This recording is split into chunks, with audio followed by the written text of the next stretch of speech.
Okay, so yeah, we've been away for a few weeks now. I think the last time I posted a podcast or a YouTube video, good 3 weeks ago now.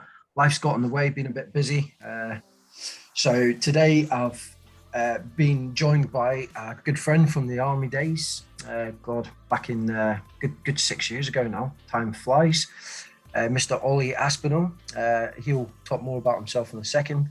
But all I want to do before we start today is just everything we talk about today is our own views, our own points. It's not scripted. We haven't got questions to fire each other. We've had a brief 5-10 minute conversation before we started recording. It's just a conversation between two lads. Pretty much me interviewing Ollie because he's quite an inspiration, to be honest.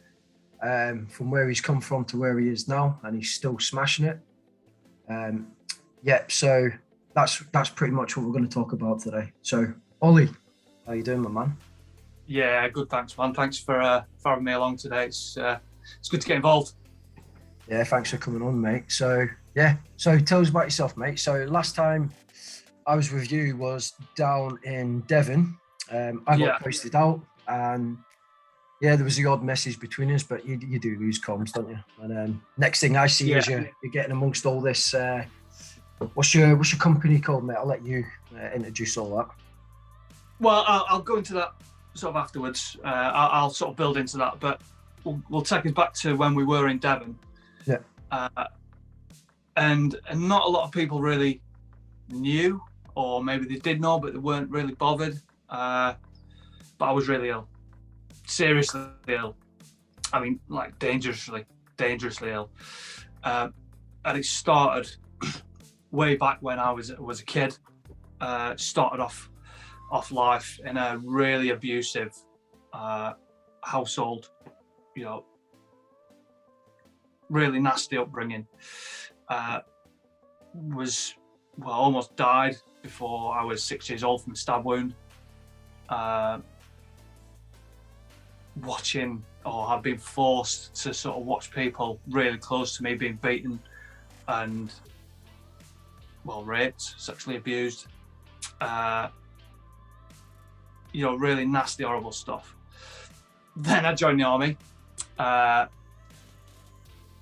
at that point I was just being fueled by serious anxiety, because I'd been conditioned just to live in fear my whole life. And people thought, looking back now, certain things I did were quite strange, but it's because I wasn't thinking clearly. I was just living on instinct, living on emotions, on anxiety, and that sort of manifested in a few different ways. When I was serving with yourself, 13, 14 years into my career, it got to the point where I'd made a few mistakes, a few errors in judgment. Thankfully, no one got hurt, but I had to ask for some help, because it was affecting my family. Seriously affecting my life. And, got diagnosed with, initially, they said PTSD, which I thought was a fair one, but it was more complex than that. Turned out to be psychotic depression and generalized anxiety disorder. So I was on olanzapine, which is an antipsychotic. It's used to treat schizophrenia. Really nasty, horrible drug, as well as sertraline, which is a call it selective serotonin reuptake inhibitor. Just balances the amount of chemicals that are released in your brain, sort of like a mood stabilizer. And I was having sort of treatment therapy every week, and we were sort of getting there. I had another big life event, and it sort of set me back. When I moved away from Devon, moved into Kent, still not quite right. So I was referred to or put on a course through Felix Fund.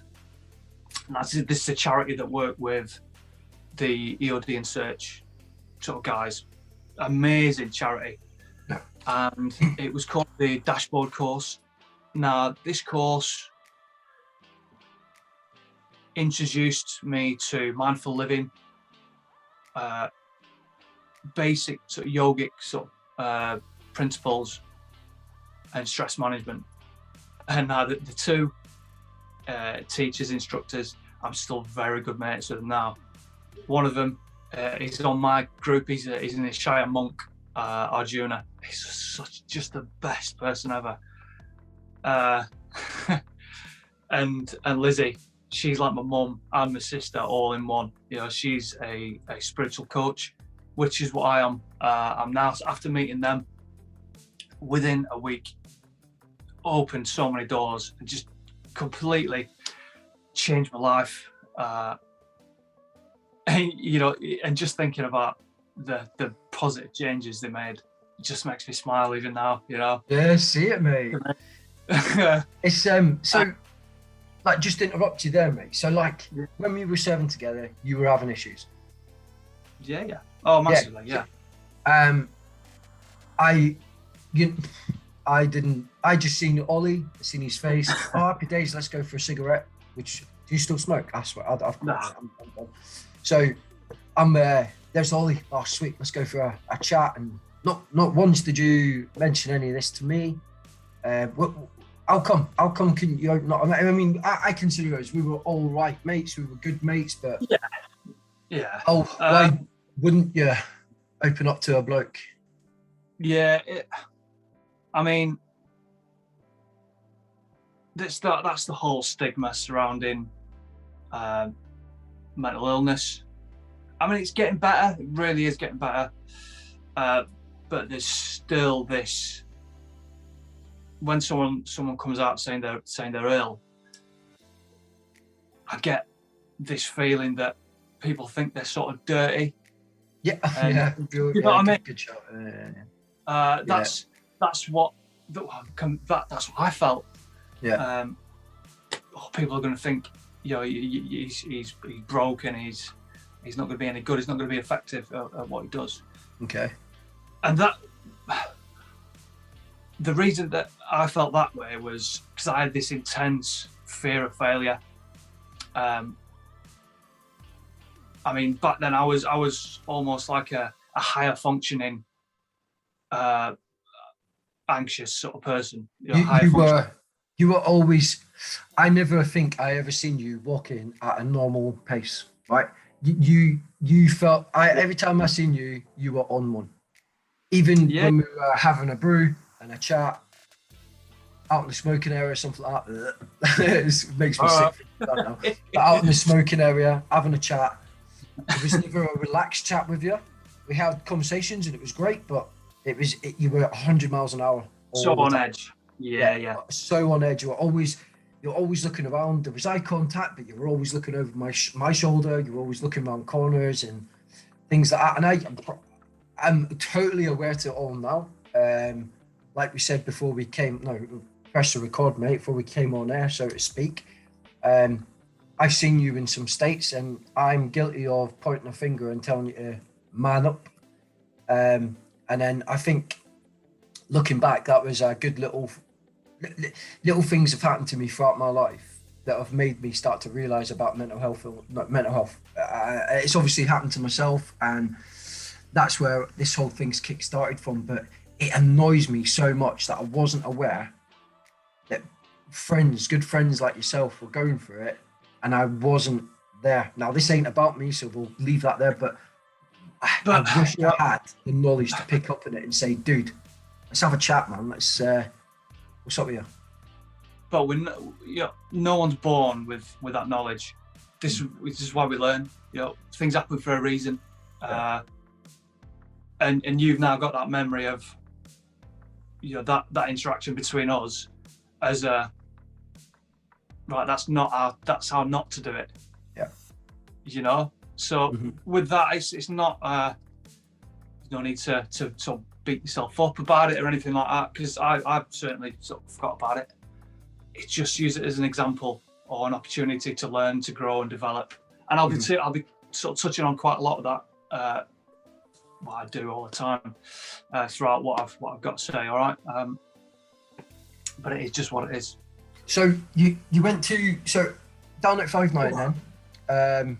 You went to the GPs. I'm assuming. Yeah. So they were the ones that put you on the medication. Yeah. So, that was down at DCMH. So that was the psychiatrist down at DCMH, who because they're the only people who can prescribe those kinds of drugs. Right. And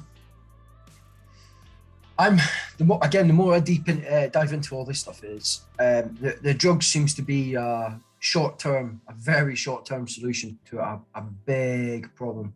So are you still on medication now, or? No, I'm totally off everything now.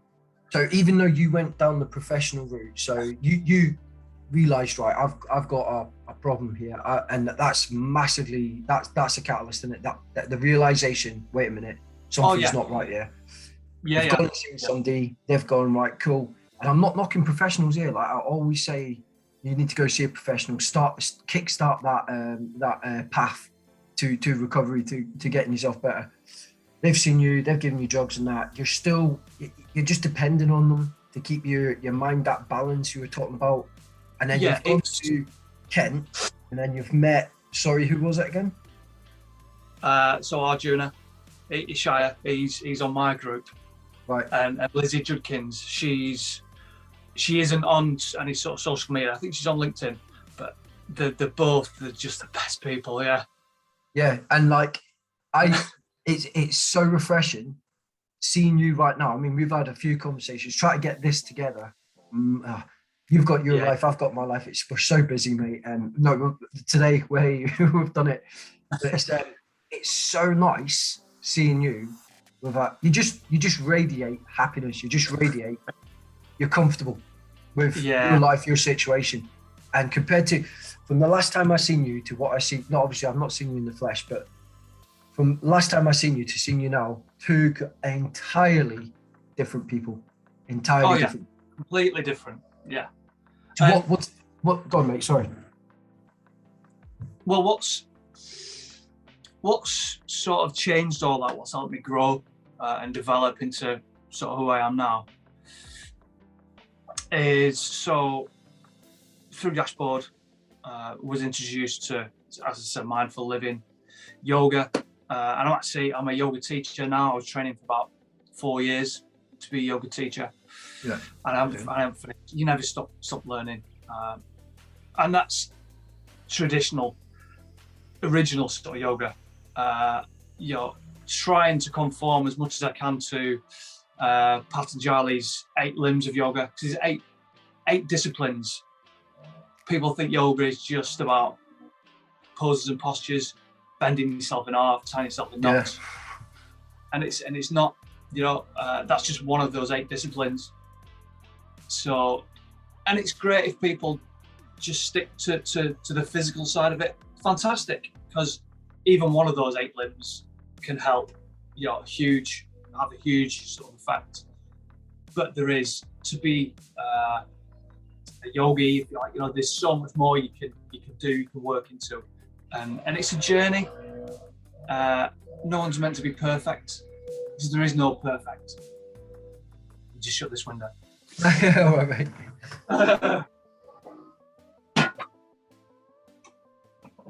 I say, there's no right and wrong. There's no perfect.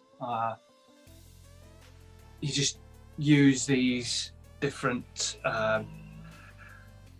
for want of a better word, we'll call them little mistakes, because everyone makes them, just as opportunities to learn and to grow and develop.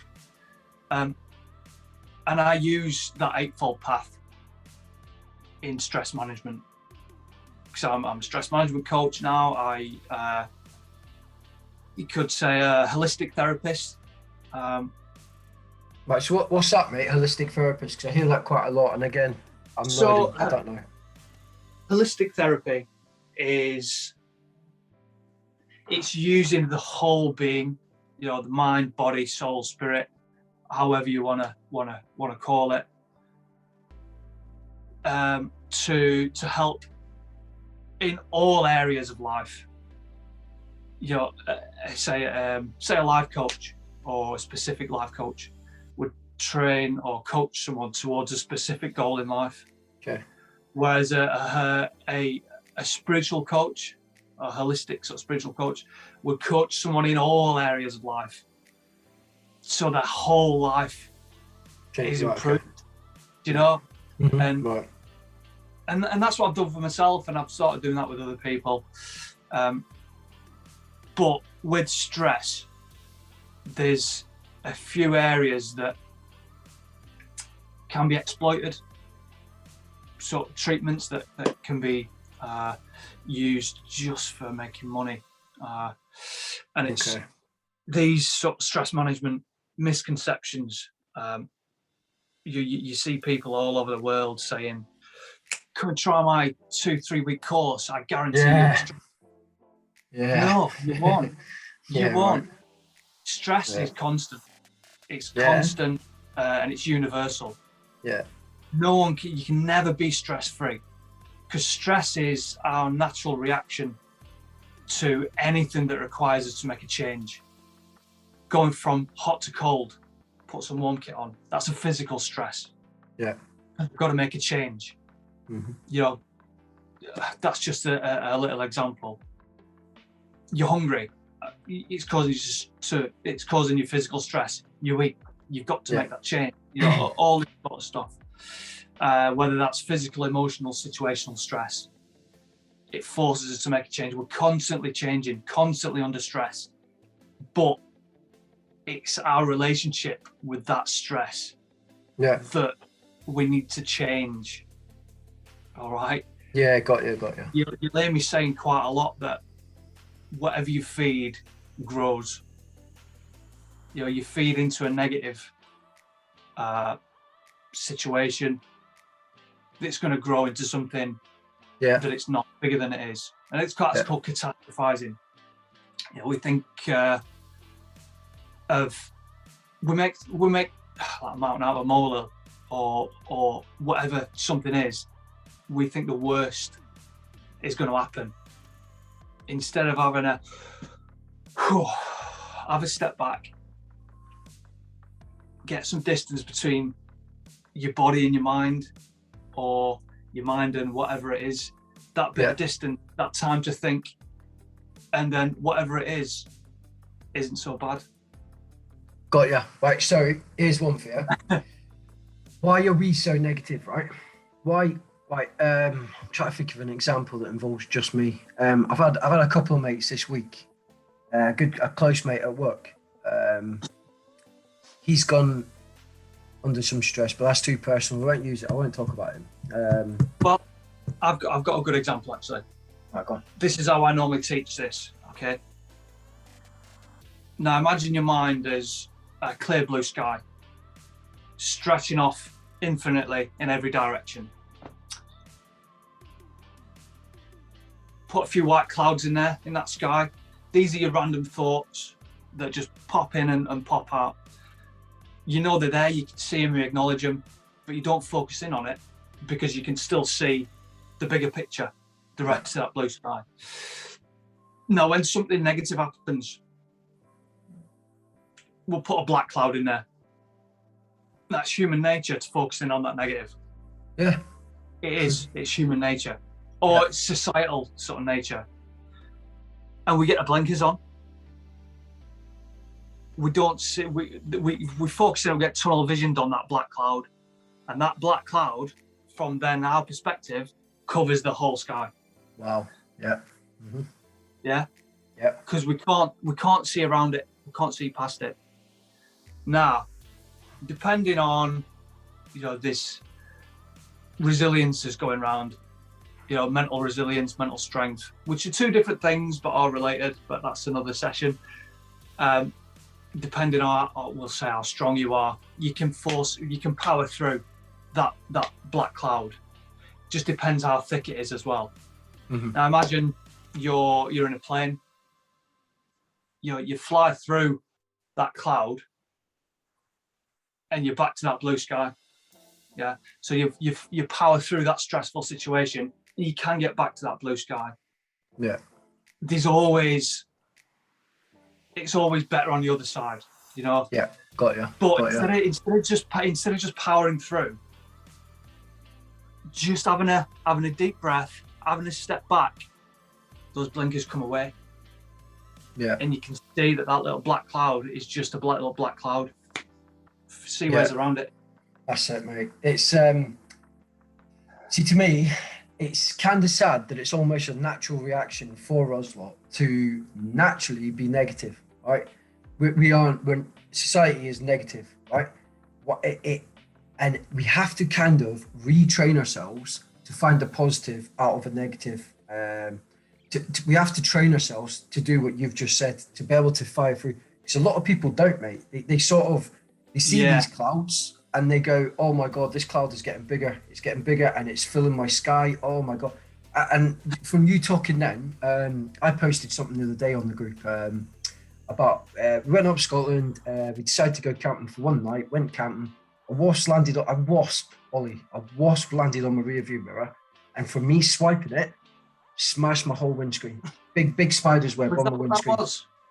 Oh, yeah, that's all that was, mate. It was just, and my little girl was ripping it out of me for the rest of the couple of days, going, Hulk smash, Hulk smash. Every time I shut a car door or something, she would go, Daddy. I'll go, yeah, Hulk smash, be careful. I'm like, oh, okay. But that incident meant that I couldn't get home on the Sunday and back to work for the Monday night. So that swipe at that wasp was a little tiny black cloud, right? The wasp was the black cloud for me, right? I hit it, it smashed my windscreen. That black cloud's just grown. I'm in an area with no signal. How do I get a hold of my insurance? How can I get a hold of work to tell them that I can't drive with this? It's a Saturday. And can you see, and this cloud got bigger and bigger for me to the point where my wife and my father came with us. They were going to walk into town, and them two people, their attitude to everything is so, hey, it'll get fixed. Every problem is fixed. Whereas me, after preaching all this kind of stuff, I just went woof down, closed off, sat there, didn't talk to anybody. They went into town, and when I get that stressed, I don't know what it is. I get so tired. I just went to bed, and I woke up the next morning about 8 o'clock, got up, fresh perspective, apologized to them, the two adults, the actual adults. And my dad was like, it's going to get fixed. Phone your work, explain that there's nothing anybody can do. You cannot drive for that. And it did. It all got sorted. Work were brilliant. The guy came out and fixed the thing. It all got claimed through the insurance. There was no reason whatsoever for me to kick off like I did. I didn't kick off. I just closed off. I shut down.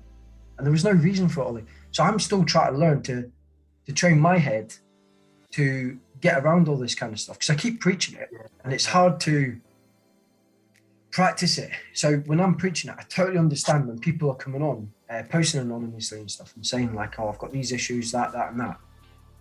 I totally understand where they're coming from when they say, oh, it's not that easy. Trust me, it's not. But once you develop that skill, when you've learned that skill, it's got. I mean, look at you. You're a prime example, mate. You know, it's got to be worth it. You know. Oh, it is. But like I said, you feed into these situations, and it's going to grow. It's going to grow out of control. And that's practicing that ability to have a step back and regain some focus and clarity. Yeah. Useful, really useful skill. Yeah. But here's another one.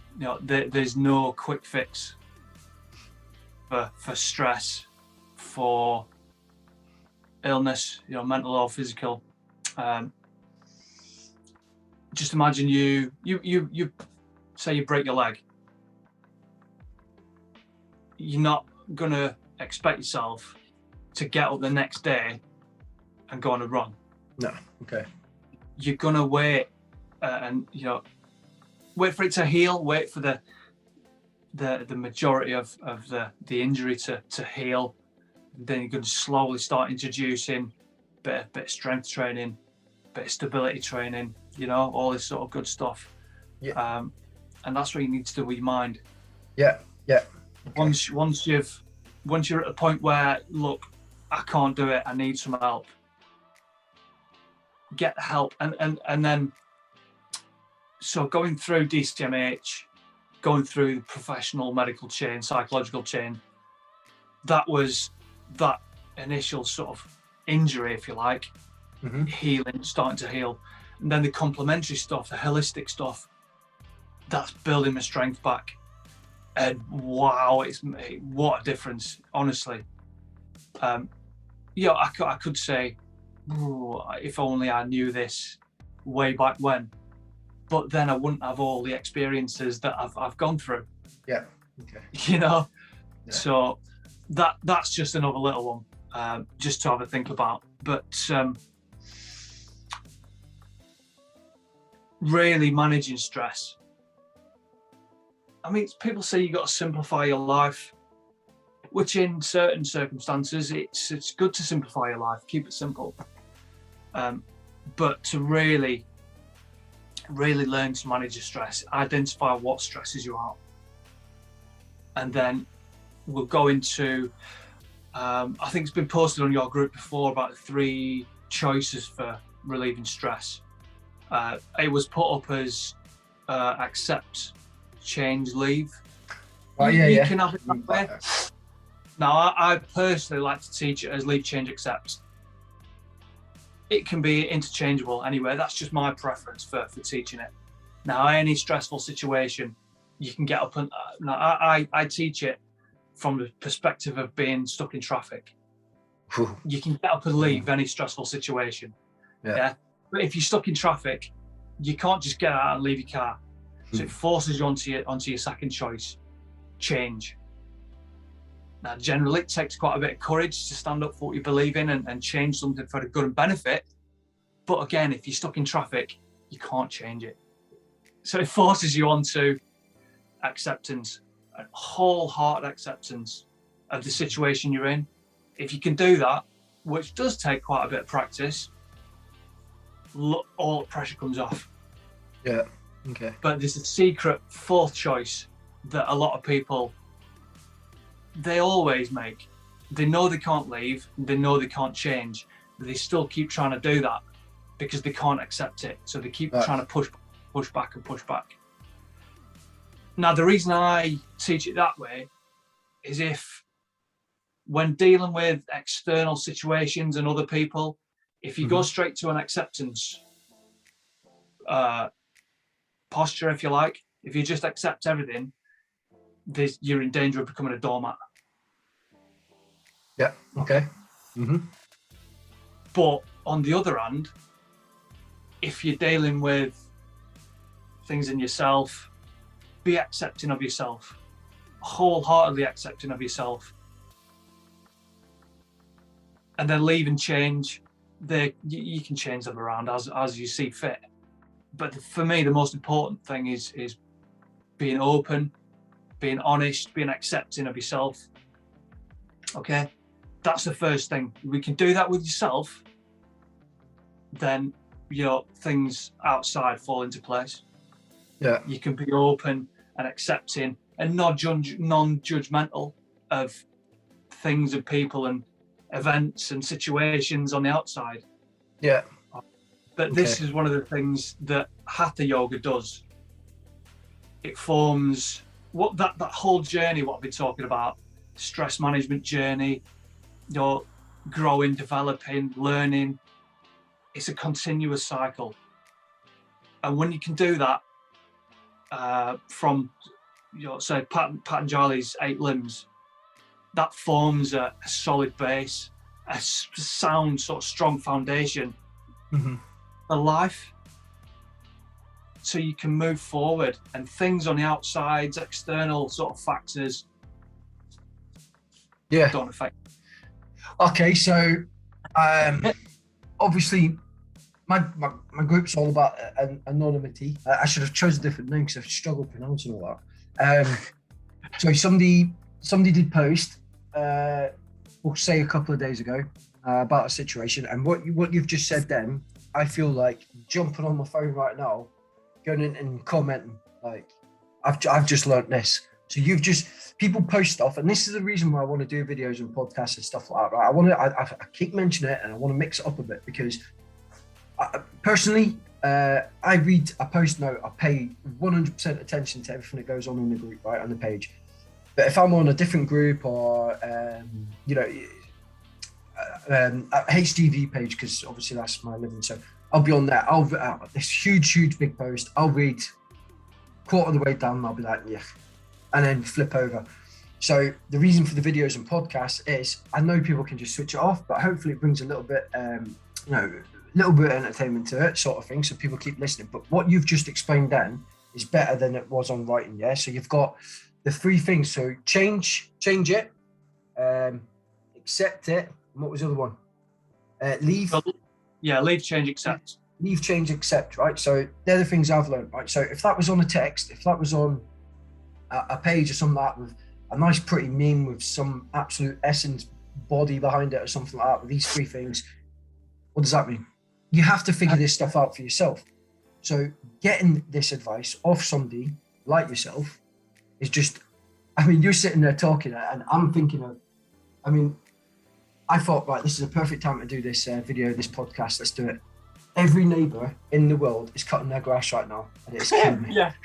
Right? And I'm like, oh my God, everybody, your grass is fine, right? Everybody is happy, right? But I'm accepting it. I have to accept it. Can I change it? How do I change it? Go out and tell everybody to stop, or can I leave? Should I just leave? I can't leave, right? So I'm going to have to accept it. So if you can hear some background noise, right? I ain't minted. I haven't got a studio. It is what it is. No, I've got a couple other situations with my neighbours. And we spoke about this briefly. I won't go into detail with it for obvious reasons, but no, we've worked really hard to get to where we are, this nice house, all this in the country, blah, blah, blah.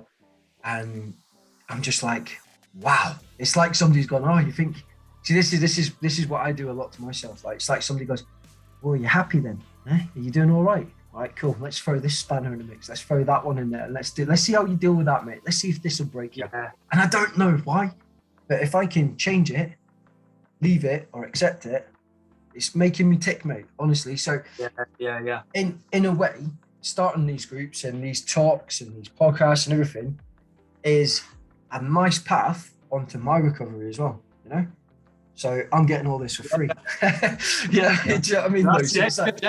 It's developing me, and the more I learn, the more I can pass on. And I think that's the thing, like a lot of people, one of the good lads on the group, Tony, he helps out massively. He's brilliant, mate. So he always tries and emphasizes the point that you don't have to go through the NHS, right? There's nothing wrong with the NHS. I've got lots of family and friends that work in them, and they saved my mum's life for 10 odd years, you know what I mean? They're absolutely brilliant service, right? But it doesn't work for everybody. So yeah, there's other channels and paths. There's yourself, for instance. I'm not saying to anybody that you're a medical professional or anything like this, but if something worked for you, it might just for that one person, mate, it might just work for them. Going and seeing people like Tony, you don't need a referral from a GP to go see people like Tony that are professional counsellors. You can phone them up, raise your concerns, and then you can go from there. All right, it's a paid service, but how serious are you about getting better? Nobody does stuff for free, okay? That's the world we live in. And the point of people making money out of people's misery, I've heard that a few times, like, I've heard a few people say that they don't like private, psychologists and private, they're there to help, right? And that's their living. And the fact that they've gone and got all these qualifications and everything with the pure essence of just helping people out is a wonderful thing. But they need to live. They've got people to feed, houses. Yeah, and I'm not saying that we've got to make money, we've got to make a living, and if that's through helping people, happy days. Yeah, no, I'm not saying any of that's bad or wrong or anything like that. It's the people who maybe not be qualified. Be careful. Yeah, because I put the short video clip up last night. I shared it with you from Sadhguru. Oh, yeah. He says, and he's amazing. But from what I got from it, now it rings a few bells with me, because people jump on these bandwagons. You know, mindfulness is a, you know, it's just gone, it's exploded. Mm-hmm. But it becomes corrupt because people try to reinvent the wheel. They try and teach what they think it is, instead of studying, working hard to find out, you know, actually what it is and how to teach properly. They try and find these quick fixes that are no good to anything. They actually can be quite dangerous, because you're not necessarily getting to the root of the issue. Yeah, okay. You could be teaching sort of half lessons, half truths, all this sort of stuff. Mm-hmm. Yeah. Yeah, no, I totally agree with you, buddy. It's I feel like you have to, if you're really serious and you've come to the realization that there is something up with you, you have to try every channel. But mental health, as we've talked about, it's not, I don't think it's as taboo as what it used to be.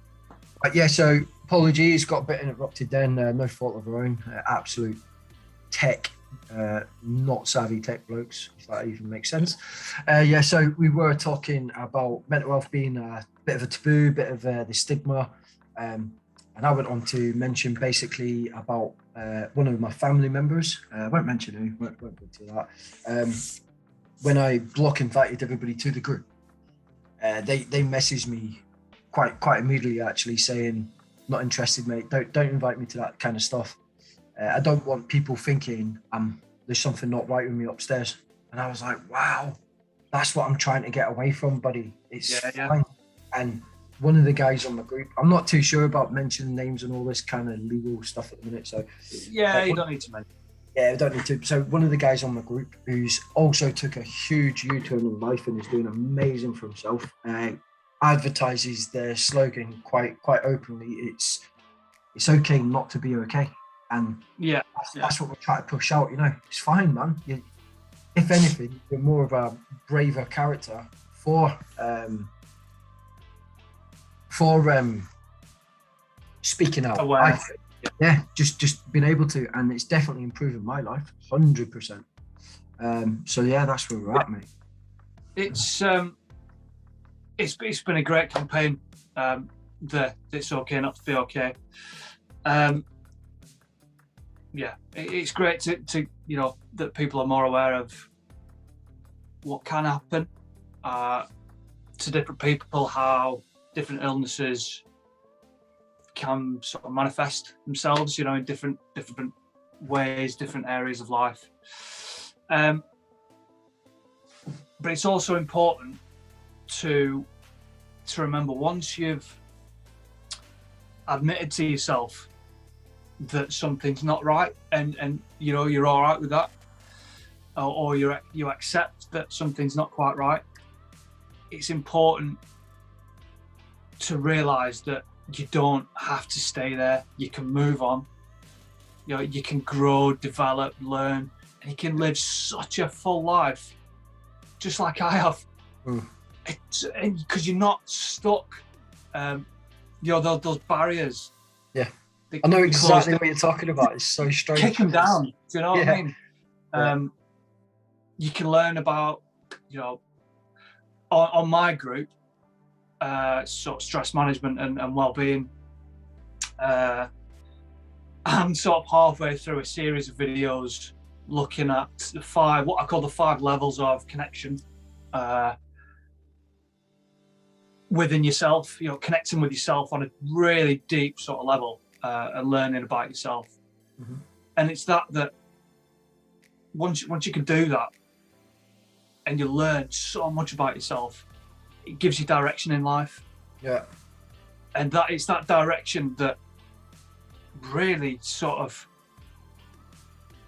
kicks the doors down. Do you know what I mean? You've got a direction to follow. It's like, how well do you actually know yourself? Like, I feel like I'm nearly 40, and I remember there was a song released years and years and years ago. It's not even a song, it's a guy chatting, through this song.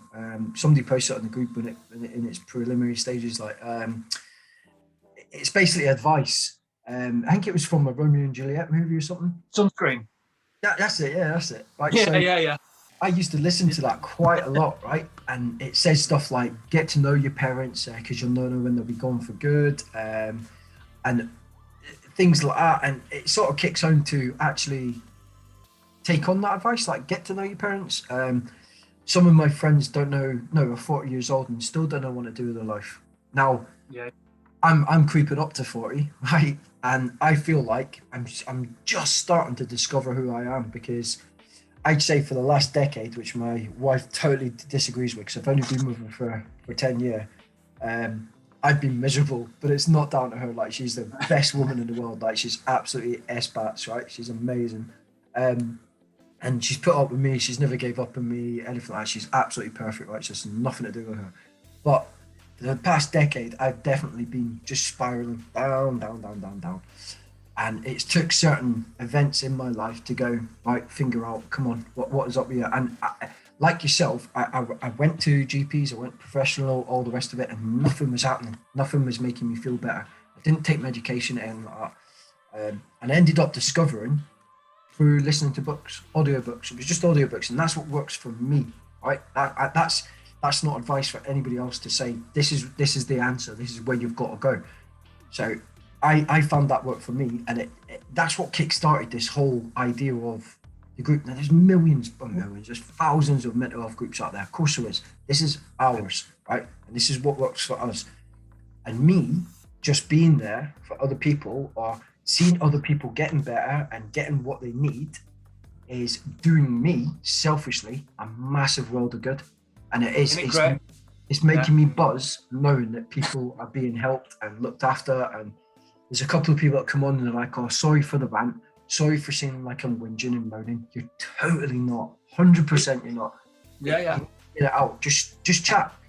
If people don't want to read it, or they do think you are going down that whingy, moany route, then you don't have to comment. They won't comment. It's fine. Just express yourself. And it's a start, it's a catalyst to recovery. Like yourself, mate. You know what I mean? Mm. So with yourself then, now I'm already on your group, which I think is brilliant. What's the name of your actual group? Stress management and wellbeing. So we're up to we've got members from pretty much every continent around the world. Now it started off, I was teaching yoga online for it was in April for Stress Awareness Month, and it's just grown and grown. So I changed the name from Stress Awareness Month 2020 to Stress Management and Wellbeing. I've put a couple of videos on there that are linked into my YouTube page. Now I haven't really used my YouTube page since I've had this group on my YouTube channel, because this is, I'm reaching so many more people. Yeah. On this particular group, and I'm putting all my efforts into this one. Mm-hmm. So my YouTube channel, Mindful Wolf Yoga, it's still there. There's a few good little videos on there. Deep relaxation, grounding techniques that I've done a couple of. Mm-hmm. Almost like a practical, hands-on way of focusing your attention, which focusing your attention can lead on to meditation. But there's some good little bits on there. I'm going to probably do some more on there. We'll see what happens. If anyone's free, feel free to have a look. Yeah, 100%. Yeah, it's good. I'm not for advertising anything on my group. I'm not selfish. I'm not like, no, these are my members. No, we're all in. Yeah. You're trying to help. That's it, and it's all the same sort of end goal. Is like you said, it's just helping people. So that's all these groups. That's his YouTube channels. I suggest you get on them. I'm on them, and I'm on there quite frequently. And actually, I quite openly ask people that have commented on there, because the knowledge on there is brilliant. It's absolutely brilliant. I think I stole one of your posts yesterday. In fact, I asked the person who wrote Yeah, it, from a new member. Yeah. that's amazing. Can I have that? And she agreed, and then I put it on the our group. But I won't ever say, "Oh, I done that. I got that." No, that's not. It's not the way you go about things. So I'll put their name at the top. If we can link the two groups and collaborate, then we're widening that net and we're helping so many more people. You know, I think I said before, with your group being more on mental health awareness and spreading that message that it is okay to be okay is fantastic. And then with the spiritual, mindful side of my group, mate, so many more people we can help out. Right, and why do you? Sorry, buddy. Why do you care? Why do you want to help people? What's the point? Why are you doing it? Why are you wasting? Because I know our abilities. I know how hard it can get. Mate, I wouldn't wish anyone to feel like I did. Because it's horrible. And just spreading a bit of joy, a bit of happiness, it just makes everything so much nicer. A nicer place to live, a nice place to be. You know, you don't have to live with high levels of stress. You know, you can manage your levels. I know I said earlier on that you can never be stress-free, and you can get to a point where you might feel stress-free because all the smaller little stresses that are out there don't seem to affect you, or you're doing things naturally, and it doesn't sort of build up and get on top of you. You know, so that's the big reason why. It is. It makes me feel better as well. It helps my continued sort of development, and the more I develop, the more knowledge I sort of gain, the more people I can help. It's like I said before, it's that journey. Continuously learning, developing, growing. 100%, mate. And it's, I think I've mentioned it a few times, is at first I wanted my particular group to stay at about 100 odd people, something like that. And I felt sad that there was so many people joining, people wanting to help, people that have got issues that need help, people that need guidance, etc. And I see it's growing every day and it's doing really well. But at the same time, I'm feeling sad about it. Like, is this how many people out there that actually that are counting on this kind of stuff? But the more people that come in, it's the more knowledge that comes in. There's a girl that's just on my friends list on my Facebook, and she pushed it out there yesterday on her status update, and I instantly felt so sad for her. I was like, wow, oh god. I tried chatting to her and stuff like that. She was responding and stuff, but she threw it out there, and the amount of support she got was brilliant. I told her to go on my group and post anonymously. She didn't want to speak to strangers like that. Anonymously is a great answer. And I guarantee her what she's going through now, there'll be somebody on that group who's going through the exact same thing at the exact same time, or there's somebody that's been there and got through it and look where they are now. And it's that inspiration, it's that goal to aim for and know that eventually everything's going to be okay. So that's the goal, mate.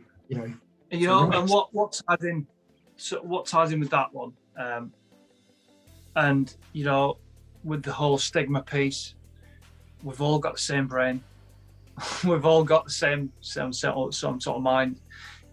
Although we've all had different experiences in life, we all deal with things in roughly the same way. So you'll have two people from different ends of the earth who have the similar sort of experience. They'll probably manage or deal with it in a similar sort of way. It'll affect them in the same sort of way. So if that makes sort of any sense. Totally, mate. Totally. Yeah. Right, my man. I think we will leave it there. This will be a 2-part podcast video. Because that little interruption. There's so much more. I'd love to share with people. So much more. Oli, you've got all the time in the world, mate. all the time in the Yeah. world. There's nothing wrong with doing this again next week. It's just about, obviously, I work shifts, I work nights, so try to fit all this in. Plus, I don't want to neglect my family. Absolutely, yeah. Same with yourself, mate. So anytime we can fit it in, we'll just smash them out, mate. The more info we get out there, the more we talk about this, the more common it will be, and the more the taboo, the stigma will start disappearing. So That's it. yeah. So awesome, mate. Thanks very much for all your time today. And it's amazing to see that big smile on your face, mate. Doing well, helping people, mate, selflessly. And yeah, thanks very much, my man. I'll catch you soon. All right. You take it easy, bruv. Yeah, buddy. See you later on.